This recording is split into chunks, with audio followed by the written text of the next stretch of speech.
దేవుని నామానికి మహిమ కలుగును గాక.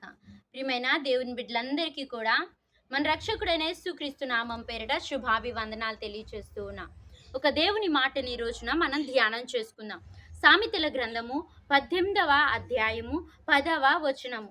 యెహోవా నామము బలమైన దుర్గము, నీతిమంతుడు అందులోనికి పరుగెత్తి సురక్షితముగా నుండును. దేవుడు మనందరికీ కూడా చాలా నమ్మదగిన దేవుడై ఉన్నాడు. ఈరోజు చాలా సందర్భాలలో మనకి కష్ట సమయాల్లో ఆదుకునే వారు చాలా తక్కువ మంది ఉంటారు. ఎందరో చాలా కొంతమంది మాత్రమే మన కష్ట సమయాలలో మన పక్షాన ఉండి మనకు ఆదరణగా నిలబడతా ఉంటారు. ఎవరు కష్ట సమయాల్లో మనకి సహాయం చేస్తారా అని మనం మన సమస్యను బట్టి మనం ఎదుగుతూ ఉంటాం.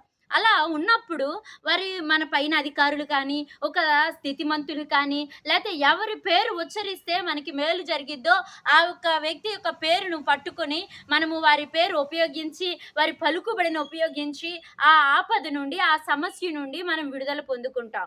అదే రీతిగా ప్రియమైన దేవుని బిడ్డలారా, అన్ని నామముల కంటే పైనామము మనము సేవిస్తున్న నిజదేవుడైన యేసయ్య నామమండి. ఆ నామము తప్ప మనకి లోకములో రక్షణ ఏ నామమును వలన కలుగదు. ఆ యేసయ్య నామం పేరిట మనం ఏదైతే ప్రార్థన చేస్తామో ఆ యొక్క ప్రతి ఒక్క సమస్యను దేవుడు చక్కని పరిష్కారం ఇవ్వగలిగిన దేవుడు. అందుకని ఇక్కడ ఈ మాట తెలియచేస్తూ ఉన్నాడు. యెహోవా నామము బలమైన దుర్గం. మనకి చాలా కష్టం వచ్చినప్పుడు ఆ సమయంలో యేసయ్య నామాన్ని స్మరణ చేసుకుంటున్నప్పుడు, యేసయ్య నామాన్ని ఉచ్చరించి మనము శక్తిని పొందుకునే వారిగా ఉండాలి. ఆ యొక్క నామములో దెయ్యపు కార్యాల మీద అధికారము కలిగిన నామము, సృష్టిని శాసించగలిగిన నామము, బలమైన దుర్గముగా మన ఆపద సమయాలన్నిటిలో ఆయన మనకి ఒక ఆశ్రయ స్థానముగా ఉంటానని, ఆయన నామాన్ని ఉచ్చరించమని ఇక్కడ చాలా స్పష్టంగా మనకి తెలియచేస్తూ ఉన్నాడు. ఎవరైతే నీతిమంతులో మన క్రియలను బట్టి మనం నీతిమంతులం అవ్వమండి. కేవలము దేవుని యొక్క కృపను బట్టి, మరి ముఖ్యంగా దేవుని నమ్మడాన్ని బట్టి మనం నీతిమంతులుగా తీర్చబడుతూ ఉన్నాం. కాబట్టి మనము యేసయ్య మనకి రక్షణగా ఉంటాడని, యేసయ్య నామము మనకి బలమైన దుర్గమని నమ్మి ఆ నామములోనికి సురక్షితముగా ఉండాలి అని అంటే అందులో విశ్వసించి నీతిమంతులుగా మనం తీర్చబడి ముందుగా అందులోనికి పరుగెత్తి సురక్షితంగా ఉంటారంట. త్వరపడి అనేక పనులను చేసుకుంటున్నప్పుడు త్వరపడి చేస్తూ ఉంటాం. ఆ త్వరపడి చేయడం వల్ల కొన్ని తొందరపాటులు ఉంటాయి, కొన్ని ఒడిదుడుకులు ఉంటాయి, కొన్ని కష్ట సమయాలు ఉంటాయి.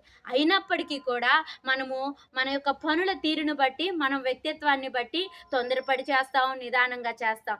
ఏది శరీర సంబంధంగా తొందరపాటు నీకు ఎంతో చాలా కీడును తీసుకుని వస్తూ ఉండిద్ది. కానీ ఆత్మ సంబంధంగా దేవుని నమ్ముకునే విషయంలో మనము త్వరపడి దేవుని సన్నిధిలోనికి వచ్చినప్పుడు, త్వరపడి ఆయన నామాన్ని స్మరణ చేసుకుంటూ ఉన్నప్పుడు, త్వరపడి ఆయన పాదాల దగ్గర మనము బ్రతుకుతూ ఉన్నప్పుడు దేవుడు మనకి ఏం చేస్తాడంటే సురక్షితముగా ఉండే భాగ్యాన్ని దయచేస్తూ ఉంటాడు.